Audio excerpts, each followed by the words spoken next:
Hi குட்டீஸ், இது உங்கள் குட்டி கதைகள். தென்றலும் சுழல் காற்றும். தொலைவிலே நின்ற மாமரம் சலசலவென்று சிலிர்த்து ஆடிக்கொண்டிருந்தது. அதன் கிளைகளிலே தங்க நிற மாம்பழங்கள் அழகாகத் தொங்கிக் கொண்டிருந்தன. அணிற்பிள்ளையும் கிளிப்பிள்ளையும் மாமரத்திற்கு வந்தன. அம்மா, மாமரத்தாயே, பசித்து வந்திருக்கிறோம் என்றது கிளிப்பிள்ளை. உங்களுக்காகத்தானே பழம் வைத்திருக்கிறேன், நன்றாக சாப்பிடுங்கள் என்று மாமரம் கூறியது.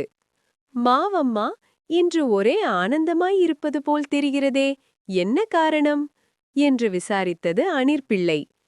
பிள்ளைகளே, தென்றல் மாமா வந்திருக்கிறார், அவர் வந்திருப்பதே ஒரு இன்பம்தானே என்று கூறியது மாமரம்.